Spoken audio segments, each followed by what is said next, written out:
Kami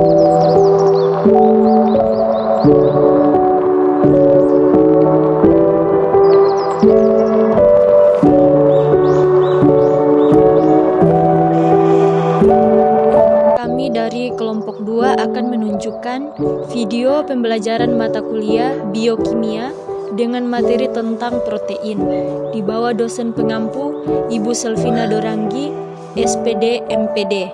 Simak video berikut ini. Pengertian protein. Protein adalah senyawa organik yang terdiri dari rantai asam amino yang dihubungkan oleh ikatan peptida. Protein sangat penting bagi tubuh manusia karena berperan dalam mengatur metabolisme, meningkatkan kekebalan tubuh, dan membantu proses pemulihan sel. Sekarang kita akan membahas struktur protein. Yang pertama, kita akan membahas dari struktur primer. Struktur primer merupakan struktur protein yang paling sederhana.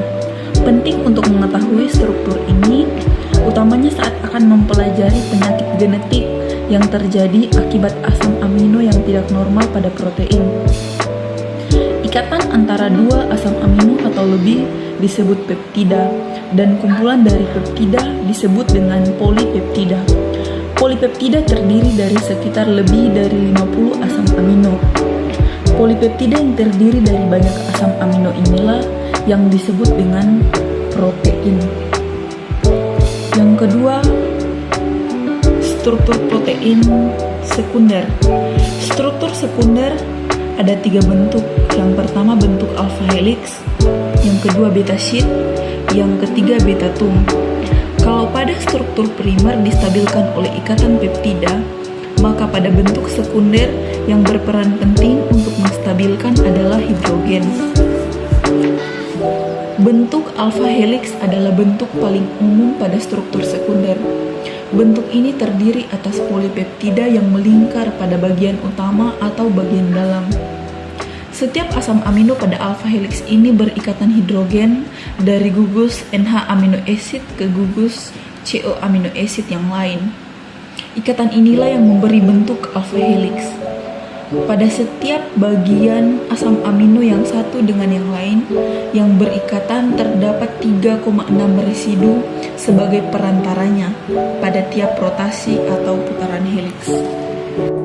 Selanjutnya yang ketiga, struktur tersier protein adalah struktur 3 dimensi yang dibentuk dari struktur-struktur sekunder yang melipat bersama. Struktur protein tersier merupakan gabungan dari beberapa struktur sekunder. Pada contoh di atas, struktur tersier tersebut merupakan gabungan dari struktur A helix dan B sheet. Dan yang keempat, struktur kuaterner protein merupakan gabungan dari satu atau lebih rantai polipeptida yang beroperasi sebagai satu satuan. Struktur protein berkisar dari ukuran puluhan hingga ribuan asam amino. Kalau di struktur kuaterner protein, molekul protein itu ditunjukkan tidak dalam satu untaian, melainkan beberapa untaian. Kayak yang kita bisa lihat di gambar struktur protein di atas. Ada beberapa untaian yang terdiri dari struktur A helix dan B sheet. Interaksi ikatan hidrogen dan sulfida bisa terjadi tidak hanya di dalam, namun juga antara untaian. Contoh protein. Yang pertama, telur adalah salah satu contoh protein hewani yang kaya akan asam amino esensial dan dapat membantu memperbaiki otot dan jaringan tubuh. Kemudian kacang-kacangan seperti kacang almond dan kacang mente mengandung protein nabati yang baik untuk kesehatan jantung dan otak. Yang terakhir, ikan seperti salmon dan tuna mengandung protein hewani yang kaya akan omega 3 dan dapat menurunkan risiko penyakit jantung. Fungsi protein. Protein berfungsi dalam metabolisme tubuh. Sebagai metabolisme tubuh, protein berguna untuk menyeimbangkan cairan dalam tubuh dengan asam basa sehingga dapat menciptakan kestabilan pH cairan pada tubuh. Yang kedua, memperkuat sistem kekebalan tubuh. Fungsi protein sebagai pembentuk imunoglobin atau antibodi yang berguna untuk melawan infeksi. Dengan adanya antibodi, maka tubuh akan terlindungi dari benda asing yang menyebabkan penyakit. Yang ketiga, membantu proses perbaikan sel dan jaringan. Selanjutnya, protein juga berperan dalam transportasi oksigen. Hemoglobin merupakan protein yang berperan mengangkut oksigen dalam eritrosit. Selanjutnya, pembekuan darah. Protein yang terkandung dalam plasma darah adalah fibrinogen. Protein ini berperan dalam proses pembekuan darah dengan membantu mengurangi pendarahan aktif. Yang terakhir, pembentukan hormon. Protein juga dapat membentuk hormon, karena hormon yang berfungsi untuk mengirimkan sinyal dan mengatur proses biologis antara sel, jaringan, dan organ. Kemudian yang terakhir, kesimpulan. Yang pertama, protein merupakan senyawa organik penting bagi tubuh manusia karena berperan dalam mengatur metabolisme, meningkatkan kekebalan tubuh, dan membantu proses pemulihan sel. Kedua, struktur protein terdiri dari 3 tingkat, yaitu struktur primer, sekunder, dan tersier.